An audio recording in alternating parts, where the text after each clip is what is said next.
మీరు ఏదైతే చెప్పారో ఇండియాలోకి వచ్చింది అని ఈ రోజు వరకు ఒక్క కేసు కూడా ఇండియాలో రాలేదు, నమోదు కాలేదు. ఓకే.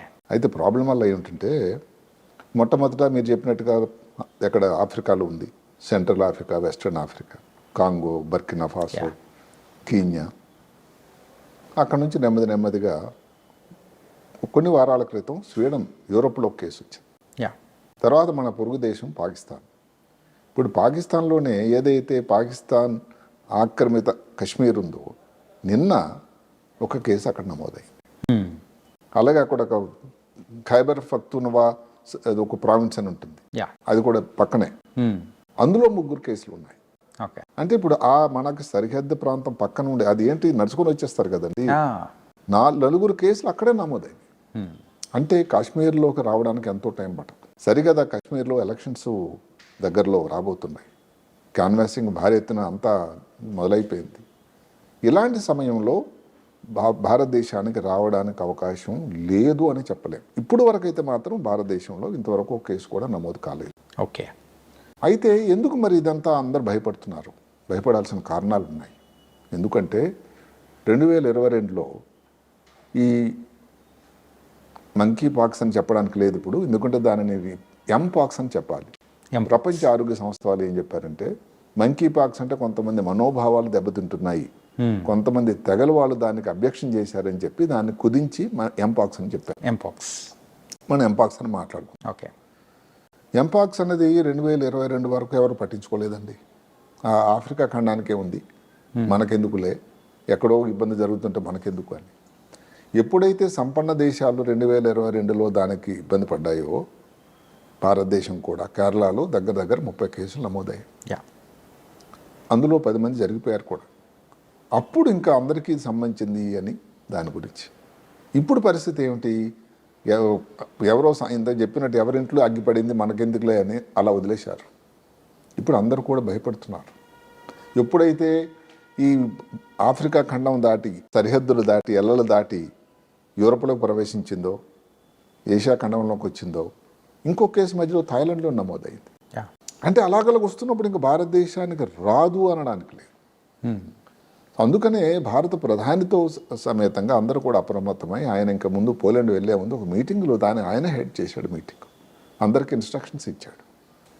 ఇక్కడ మనం కోవిడ్ అనుభవం నెమరు వేసుకోవాలి. ఖచ్చితంగా సార్. కోవిడ్ అన్నది అంత సంతోషకరమైన భారతదేశానికి జరిగింది అయితే కాదు. ఎంతమంది జరిగిపోయారో లెక్క చాలా కష్టం. ప్రతి కుటుంబంలో కూడా ఒక వ్యక్తి కోవిడ్ వల్ల జరిగిపోయిన రోజులు ఉన్నాయి. ఎవరికైనా ఇంటికి ఫోన్ చేసి అందరు బాగున్నారని అడగడానికి భయపడిన రోజులు అవి. ఎందుకంటే ఎవరో ఒకరి దగ్గర చుట్టం అందులో జరిగిపోయారు. ఒకటే ఏంటంటే మంకీ పాక్స్, దయచేసి అందరు గమనించాలి, మంకీ పాక్స్ కోవిడ్ లాగా కాదు. ఇది వైరస్ వ్యాధే, కానీ కోవిడ్ లాంటి వ్యాధి కానే కాదు. ఇది నిర్ద్వందంగా చెప్పచ్చు. కాబట్టి భయపెట్టాల్సిన విషయం అయితే లేదు. అయితే ఏదైతే ఉందో ఈ కాంటాక్ట్, ఈ ట్రాన్స్మిషన్ అనేది ఇబ్బంది ఫాస్ట్ అవుతుంది. ప్రమాద సూచికలు కూడా చాలా ఎక్కువ ఉన్నాయి. ఒక మాట చెప్పుకుందాం, దాన్ని క్లాడ్ అంటారు. ఏదైతే మనం దాని ముందు మనం కోవిడ్ టైంలో ఏమన్నాము, ఏ సంతతి అని. ఇప్పుడు క్లాడ్ అని దీనికి పేరు, మంకీ పాక్స్, ఎంపాక్స్ నిజానికి ఏంటంటే స్మాల్ పాక్స్ వైరస్ జాతికి సంబంధించింది, ఆర్థోపాక్స్ జెనస్. స్మాల్ పాక్స్ లాగే కొన్ని లక్షణాలు కూడా ఉన్నాయి. ఇప్పుడు 1958లోనే ఎక్కడో ప్రయోగశాలలోని మంకీస్లో గుర్తించారు. ఇదేదో కొత్త వ్యాధి కాదు. మొట్టమొదటి మనుషుల్లో కేసు అనేది 1970లో నమోదైందండి. అంటే అందరూ గమనించాల్సింది ఏమిటి, 70 నుంచి 2022 వరకు ఇంత మధ్యలో ఏ దేశానికి రాకపోవడం వల్ల దాని మీద చేతకన్ను వేశారు. ఎంతోమంది పాపం అక్కడ ఆఫ్రికన్ కాంటినెంట్ శాస్త్రవేత్తలు, ప్రజలు కూడా అయ్యా మా ప్రాంతంలో చాలా ఇబ్బంది అవుతుంది, మీరందరూ దాని మీద దృష్టి పెట్టండి, సహాయం చేయండి, ఏదైనా వచ్చి రీసెర్చ్ చేయండి అన్న కూడా ఈ సంపన్న దేశాలు చేతకన్ను వేశాయట. ఒక్కసారి 2022 వస్తే అందరూ కూడా నిద్ర నుంచి మేల్కొన్నారు. అమ్మో ఇండియాకి వచ్చిందే, కేరళకే వచ్చేసిందే, అది కాకుండా మిగతా దేశాల్లో కూడా వచ్చిందని. ఇప్పుడు పరిస్థితి ఏమిటి? ఇప్పుడున్నటువంటి ఏదైతే ఉందో క్లాడ్ 1B 2022లో వచ్చింది, క్లాడ్ 2B. దానికి దీనికి ఏమిటి తేడా మీరు అడగచ్చు. క్లాడ్ 2B అన్నది ఈ సెక్షువల్ కాంటాక్ట్ ద్వారా వచ్చింది. ఓకే. ఇప్పుడు అది లేకుండా అంటే దాని ద్వారా కూడా వస్తుంది, కానీ మెయిన్గా మనిషి నుంచి మనిషి కాంటాక్ట్, జంతువుల నుంచి ట్రాన్స్మిషన్ మనుషులకి. ఓకే, ఇది కొంచెం డిఫరెంట్. అంటే ఈ ట్రాన్స్మిషన్ అనేది జస్ట్ అంటే ఇంట్లో ఉన్న వాళ్ళ నుంచి ఇంట్లో వాళ్ళకు వచ్చే ప్రభావం. ఎవరికైనా ఇన్ఫెక్ట్ అయిన మనిషి ఉన్నాడు, ఓకే, ఆయనకి ఏదైతే ఉందో ఈ బొబ్బలు, అసలు ఈ వ్యాధితో లక్షణాలు ఏంటి? ర్యాష్ రావడం కానీ బొబ్బలు రావడం. అవును.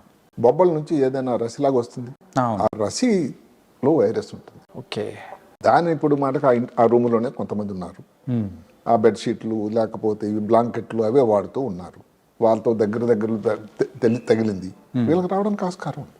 ఓకే, ఇంకొక ప్రమాదం ఏమిటి? చిన్నపిల్లల్లో ఎక్కువ, 2022లో వచ్చింది, పెద్దవాళ్ళు ఎక్కువ వచ్చింది లైంగిక సంపర్కం. ఓకే, అక్కడ ఏమిటి?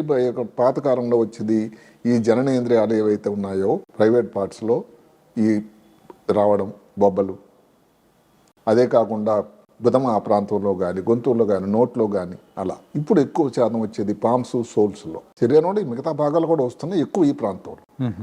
మరణాల సంఖ్య ఇప్పుడు ఎక్కువట. ఇది ఇప్పుడు ఈ క్లాడ్ 1B 10% రిస్క్ ఉంది, అంత ప్రాణాంతకం.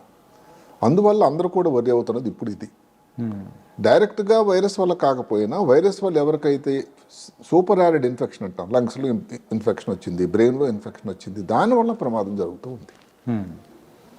అందువల్ల ఇది గమనించే ప్రపంచ ఆరోగ్య సంస్థ ఏం చెప్పారంటే ఇది ఇంటర్నేషనల్ ఎమర్జెన్సీ, హద్దులు దాటింది, ఇది public health concern of emergency, international emergency అని డిక్లేర్ చేశారు. అందుకని అందరూ కూడా ఇప్పుడు దాని గురించి మాట్లాడుతున్నారు, మనం అందరం కూడా. దీని లక్షణాలు అయితే జ్వరం, ఇప్పుడు ఒక వ్యక్తి ఆఫ్రికా నుంచి వచ్చాడు అనుకోండి, లేకపోతే ఎవరో చుట్టాలకు బంధువులకు వచ్చింది, మీరు చూడడానికి వెళ్ళారు హాస్పిటల్కి, అక్కడ వ్యాధి మళ్ళీ సంక్రమించినప్పుడు 1 వారం 2 వారాల నుంచి లక్షణాలు మొదలవుతాయి. జ్వరం, కాలు నొప్పులు, నడువు నొప్పి, కండరాల వీక్నెస్, అసలు నిస్సత్వం అయిపోవడం. అదే కాకుండా మెయిన్గా 3 వారాల తర్వాత ఈ బొబ్బలు వస్తాయి.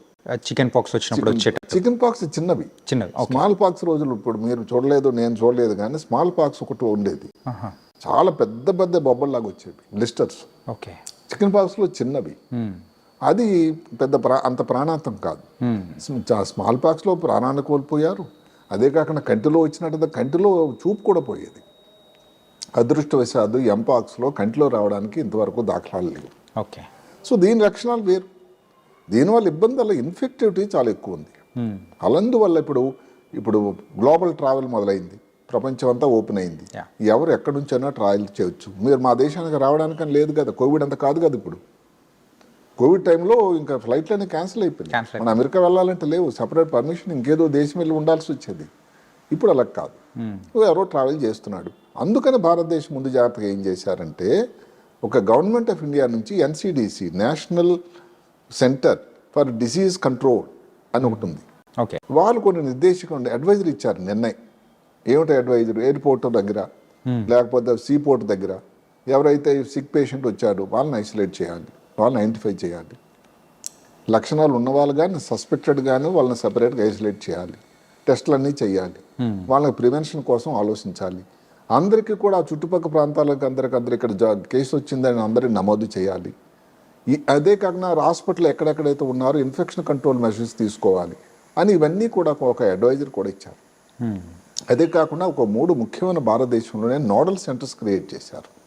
ఢిల్లీలోని ముఖ్యమైన hospital Ram Manohar Lohia, Safdarjung hospital, lady Hardinge college హాస్పిటల్లో నోడల్ సెంటర్స్, అంటే మెయిన్గా అక్కడ ట్రీట్మెంట్కి, డయాగ్నోసిస్కి. ఇది ఏదైతే నేషనల్ ఇన్స్టిట్యూట్ ఆఫ్ వైరాలజీ ఉందో అక్కడ ఈ శాంపుల్స్ అన్ని మనం పంపించేటట్టయితే ఈ RT-PCR టెస్ట్ ఇవన్నీ చేయటం, మెయిన్గా చేసేది ఏ వైరల్ డిజీజ్ అయినా RT-PCR టెస్ట్. ఆ టెస్ట్ చేసి నిర్ధారణ చేయటం, దానికి అవునా కాదని చెప్పడం అన్నది national institute of virology Pune వారికి ఆ బాధ్యత అప్పగించారు. అక్కడితో ఆగకుండా 32 ల్యాబ్ భారతదేశం అంతా నెలకొల్పారు.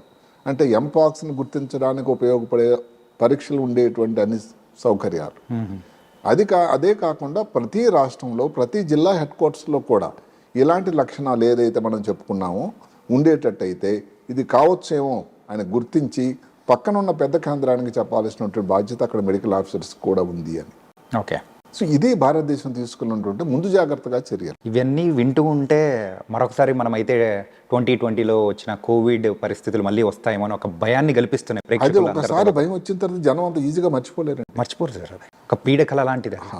ఎందుకంటే ఈ పర్సంటేజ్ ఆఫ్ డెత్ రేట్ చాలా ఎక్కువ ఉంది. అంటే మనం కోరుకోవడం ఒకటే కాదా, మనం తీసుకోవాల్సిన జాగ్రత్తలు ఏమిటంటే ఎంపాక్స్ అనేది భారతదేశాలను ప్రవేశించకూడదు. యా అదే కాకుండా ఇప్పుడు కేరళ తీసుకోండి 2022లో, ఇంకా అది అప్పటి నాటి స్ట్రెయిన్ ఏదైతే ఉందో అంత ప్రమాదకరమైంది కాదు. కోడ్ 2B, ఇప్పుడు 1B ఇంకా ప్రమాదకరమైంది. ఓకే. చిన్నపిల్లలు ఇవన్నీ గుర్తించి చెప్పేసరికి ముందుకాలం కాస్త అయిపోతుంది. అప్పుడు ఉన్న మరణాల సంఖ్య పర్సంటేజ్ 1% అయితే ఇప్పుడు ఉన్నటువంటి ఈ స్ట్రెయిన్ వల్ల వచ్చేది 10% అట. సరే కొన్ని దగ్గరలో 5% అని అంటున్నారు, 5 నుంచి 10%.